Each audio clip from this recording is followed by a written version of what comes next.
Mesdames et messieurs, bonsoir et bienvenue dans cette grande édition d'information, le sommaire.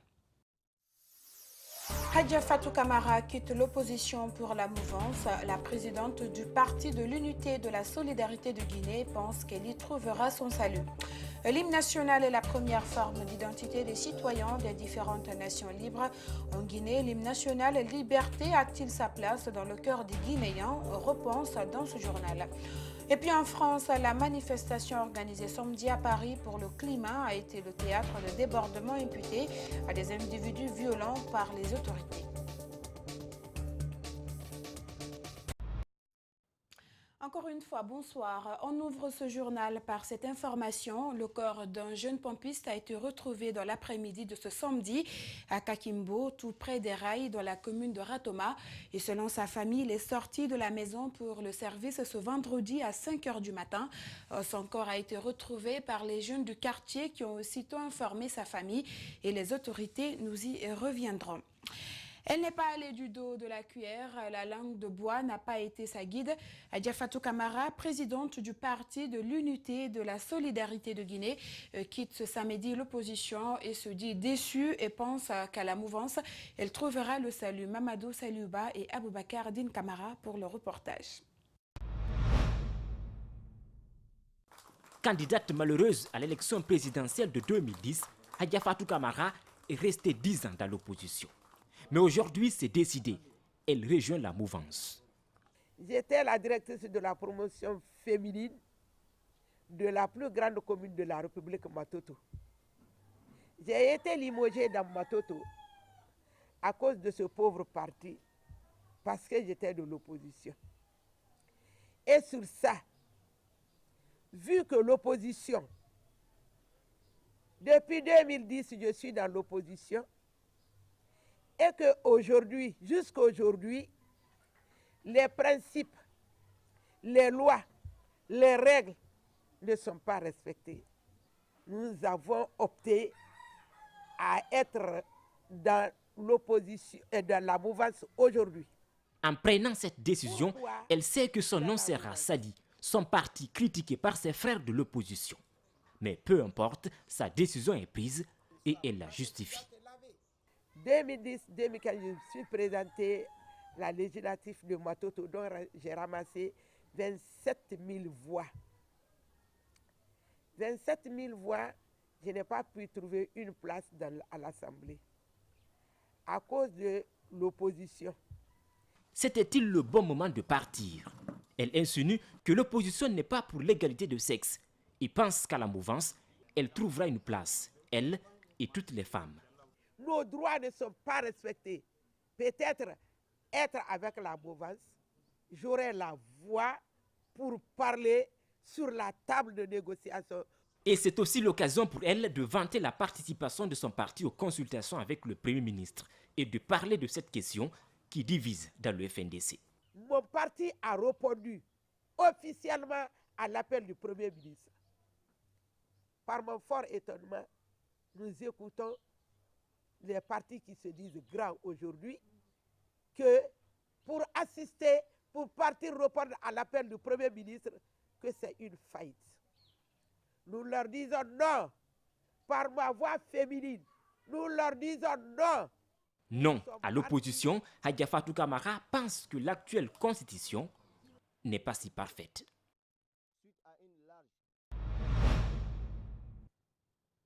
Et puis ce communiqué des organisations patronales CEPG, CNPG et PAC ont rencontré le gouvernement hier vendredi. Ces organisations patronales de Guinée invitent tous les membres employeurs demain dimanche 22 septembre 2019 à 11 h précises à l'hôtel Sheraton pour une concertation élargie afin de communiquer le lundi par écrit leur avis sur les points qui leur ont été exposés par le chef du gouvernement. La centrale syndicale USTG Conakry a été reçue vendredi à la primature. La rencontre s'inscrit dans le cadre des consultations nationales. Le secrétaire général de la structure a mis l'occasion à profit pour faire part de leurs préoccupations au Premier ministre. Mariama Fodé Camara et Ibrahima Souma pour le reportage. C'est suite à une lettre d'invitation du Premier ministre que les membres du bureau de la centrale syndicale USTG Conakry se sont présentés au Palais de la Colombe. Pour eux, la solution à tout problème se trouve autour de la table. Notre centrale syndicale estime que tous les problèmes qui assaillent notre pays doivent trouver leur solution autour de la table. Le dialogue est une arme qui permet de trouver la solution à tous les problèmes. Celui qui s'éloigne du dialogue n'aime pas la paix. Cette rencontre était également une occasion pour le secrétaire général de cette structure syndicale d'adresser un mémorandum au Premier ministre. Dans ce document de 2 pages, ils ont fait part des menaces et agressions dont ils sont victimes. 1. L'intervention des forces de l'ordre pour empêcher les syndicalistes de l'USTG d'accéder au port de Conakry pour la mise en place de la délégation syndicale. 2. L'agression des syndicalistes de l'USTG par des bandits armés avec l'appui de certaines autorités syndicalistes lors de la dernière fête du 1er mai au Palais du Peuple. Mais l'autre faction de l'USTG version Mamou ne digère pas la sortie d'Ablaye Sow qui aurait dit qu'ils n'ont pas été invités. Le secrétaire général adjoint de l'USTG Mamou rétablit les faits. M. Ablaye Sow de la FESABA dit que nous, on n'a pas été invités sur le Premier ministre par rapport à la consultation qui est en cours, que c'est eux qui ont été invités et que nous, on est venus accompagner l'USTG. C'est pourquoi je suis venu maintenant avec la lettre originale que le Premier ministre nous a adressée. C'est moi, la confiance ne se renouvelle pas. Mohamed Lamine Camara prévient qu'il n'exclurait pas de porter plainte contre le camp rival en cas de signature de n'importe quel document au nom de l'USTG. Emblème d'une souveraineté nationale, l'hymne national est la première forme d'identité des citoyens des différentes nations libres. En Guinée, l'hymne national et liberté occupe-t-il sa place dans le cœur des Guinéens? Nos reporters Abdourahmane Ba et Ibrahima Sori Kamara ont rencontré les citoyens et suivi. Que chante l'hymne de la Guinée, frères jeunes, unistre peuple. Peuple, peuple des Guinées, le chant l'unité. Ils aimeraient le chanter à la perfection, mais le temps d'apprentissage revient les hanter. Symbole de la souveraineté guinéenne, l'hymne national La Liberté ne semble pas trouver ses fans dans ce bar-café. Disons, ça fait longtemps que je n'ai pas chanté ça, c'est pas normal. Vraiment, un citoyen d'un pays doit maîtriser normalement l'hymne national. Ce jeune ne se souvient pas de la dernière fois qu'il a assisté à une montée des couleurs. Mais le plus déplorable, cette chanson n'est presque pas enseignée dans les classes. Je ne me souviens pas que même à l'école primaire, que moi on m'a écrit l'hymne national. Je l'ai chanté à tue-tête avec les autres, donc je me dis aujourd'hui c'est quelque chose qu'on devrait quand même revoir pour dire aux gens voilà, voilà notre l'hymne national et surtout enseigner son contenu. Le système éducatif se meurt à petit feu, ses valeurs symboliques avec. Cet intellectuel en est conscient, il ambitionne rectifier le tir avec ses enfants. Mamadou Bayloba a reconnu une négligence et promet toute son attention à cette valeur nationale, car il trouve anormal qu'un citoyen ne maîtrise pas son hymne national. Un peu, je ne sais pas si même effectivement c'est comme ça, il fallait chanter. Mais normalement, tout un Guinéen, tout un bon Guinéen devrait au moins pouvoir faire cela. En fait, ça n'occupe pas la place qu'il faut, quoi. Cette lacune n'est pas qu'au niveau des citoyens lambda, mais de grands intellectuels se trouvent aussi dans ce lot. Une mission du ministère des Mines s'est rendue à Fria ce jeudi et les cadres du département et les femmes de la zone minière ont échangé sur des questions liées à l'autonomisation des femmes. L'occasion a été mise à profit pour les outiller sur le contenu local, les questions liées à l'exploitation minière. Les images de Mohamed Bangoura sont commentées par Abdoulaye Sadio Diallo. L'autonomisation des femmes. Après Télémélé, la délégation du ministère des Mines arrive à la mairie de Fria. Sa mission est claire, Sensibiliser et faire un renforcement de capacité au niveau des femmes impactées dans les zones minières. Et faire la présentation et l'orientation stratégique de notre ministère en termes de l'autonomisation de la femme, du genre et équité, et pour leur employabilité, les femmes qui sont impactées dans les zones minières, c'est-à-dire leur parler de la politique du contenu local. Le message véhiculé par les formateurs semble bien perçu par les bénéficiaires. Ils sont venus nous faire savoir que tout le monde ne peut pas être directement employé par les sociétés minières, mais que nous pouvons collaborer. Par exemple, nous les femmes, nous pouvons nous organiser en groupement pour faire la teinture, la saponification, l'agriculture et tant d'autres activités. Comme ça, au lieu d'importer les articles du genre de l'extérieur du pays, ils les achèteront avec nous. Pour arriver à une autonomisation des femmes, leur implication est obligatoire. La couche l'a bien compris. On ne peut pas s'asseoir et croiser les bras et attendre tout des sociétés minières. Nous sommes ici donc pour qu'ils nous forment et nous renseignent sur les opportunités que ces entreprises nous offrent. Cette lutte en faveur de l'autonomisation des femmes ne va pas s'arrêter ici. À Kindia, les chantiers de construction d'infrastructures scolaires et sanitaires sont à 70%. C'est ce qu'annonce le chef service régional de la zone. Et ces chantiers sont financés par l'Agence nationale de financement des collectivités locales à travers les 15% issus des fonds miniers. À Goléa, à la commune de Kindia, les ouvriers sont à pied d'œuvre pour respecter le délai de 4 mois fixé. Alseni Bari, Karno Sadoba pour plus de détails. District Goléa, à 16 km de Kindia. Ici, un poste de santé, un logement, un peu amélioré, une clôture sont en construction.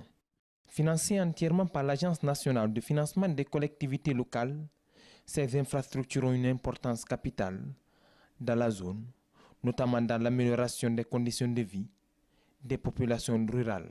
Avant, pour rallier le poste de santé le plus proche, il faut parcourir 20 à 25 km. Mais aujourd'hui, après l'exécution de ce poste, les soins de santé seront à proximité de la population et à leur portée. Donc, ça va augmenter leurs revenus. Les dépenses qu'ils faisaient pour le transport, ils ne vont plus faire ces dépenses-là. À Kindia, un autre chantier, l'extension de la mairie, avec un bâtiment R+2 et la construction de 4 salles de classe, 2 blocs latrines au collège Fissa. Avec un coût total de 3,8 milliards francs guinéens, la fin des travaux est attendue avant la fin du mois de décembre. Le changement est total. Déjà à partir de la commune urbaine, vous voyez, l'image de la commune a changé, l'image du collège a changé. Déjà c'est une joie pour la population de Kindia et pour toutes les collectivités. Je demanderai à l'ANAFIC de continuer l'aide après ça, là, de nous aider de plus pour que nos collectivités soient désenclavées. 40 communes rurales, 5 communes urbaines sont concernées par ces travaux de construction d'infrastructures éducatives, sanitaires, entre autres. Aujourd'hui, on peut estimer à 70% d'exécution des micro-projets, à 70%. Il y a des préfectures qui sont vraiment en avance, en l'occurrence Télémélé, Dubreka. Il y a des préfectures qui traînent un tout petit peu, c'est Fourikaria, c'est Koya. Au-delà de ces bâtiments, la plupart de ces ouvriers travaillant sur ces sites sont recrutés dans les différentes localités. Une nouvelle séance de randonnée pédestre pour le bien-être. Ce samedi, ils étaient nombreux à se retrouver dans la commune de Kaloum pour pratiquer cette activité sportive. L'initiative de la Fédération guinéenne de randonnée pédestre vise à offrir un bien-être aux pratiquants et prévenir certaines maladies liées à la non-pratique du sport. Al-Gassim Yaliba et Ibrahima Souma pour le compte-rendu. Comme chaque samedi et dimanche, ils sont nombreux à se retrouver très tôt le matin pour faire du mouvement. De la marche, des mouvements d'étirement et plusieurs autres activités sportives. La randonnée pédestre est certes pratiquée de façon individuelle habituellement, mais collectivement, c'est une nouveauté en Guinée. Cette discipline est pratiquée en Guinée, mais de manière désordonnée. Nous voudrions la organiser en une fédération qui est déjà faite. Aujourd'hui, nous sommes à Kaloum. Nous sommes à Kaloum et c'est un périple qui va continuer sur les autres communes de Pixine, Matam, Ratoma et Matoto. Plusieurs personnes d'âge différents prennent part à cette initiative de la Fédération guinéenne de la randonnée pédestre pour le bien-être. Chacun pratique ce sport pour une raison bien déterminée. Ça, c'est pour vous encourager. Parce que vous soulevez une situation qui nous aide. Au lieu d'aller à l'hôpital, quand on est habitué à cette pratique, je crois qu'il y aura moins de va-et-vient vers les docteurs. La mairesse de la commune de Kaloum est l'une des invitées de prestige de la séance de ce samedi. Elle apprécie l'initiative et promet de s'impliquer pour que cette discipline sportive connaisse du succès dans sa commune. Pour elle, c'est aussi une question de santé. Nous félicitons cette fédération, nous les encourageons et nous leur disons que nous continuerons. Ce que nous leur demandons, c'est d'installer une équipe à Kaloum et nous allons passer les formations pour que tous les samedis, à partir de 6 h du matin, la population de Kaloum sorte pour faire ce sport. La prochaine séance, c'est ce dimanche dès l'aube. La manifestation organisée samedi à Paris pour le climat a été le théâtre de débordements imputés à des individus violents par les autorités. Un black bloc se constitue au sein de la marche pour le climat, annoncé la préfecture de police de Paris. Les forces de l'ordre sont intervenues sur le boulevard Saint-Michel avec des moyens lacrymogènes. Suivez. Vitrines cassées, banques dégradées, barricades de fortune incendiées, des exactions ont été commises par des individus violents de la mouvance Black Bloc au début de la marche pour le climat à Paris, où 1000 manifestants radicaux ont été signalés par la préfecture de police. Selon les autorités, un cortège de militants radicaux s'est très vite constitué au sein de la marche qui a débuté vers 14h30 sur le boulevard Saint-Michel au niveau du jardin du Luxembourg. Les policiers sont intervenus à partir de 15h pour disperser ces militants radicaux au nombre d'environ 150 personnes selon une source proche du dossier. Au total, la préfecture de police a estimé à 1 millier les manifestants radicaux de la mouvance de l'ultra-gauche et des Gilets jaunes présents dans la manifestation.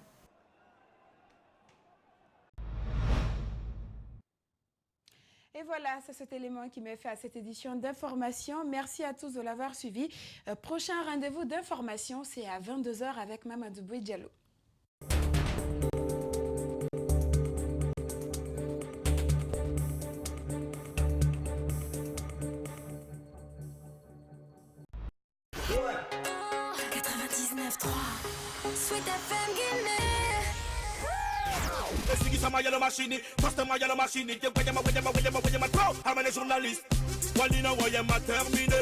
Yo, long ling ling ling ling ling. I just saw one more time again. Malam bala de minyo kawalin malake to you. Sila sa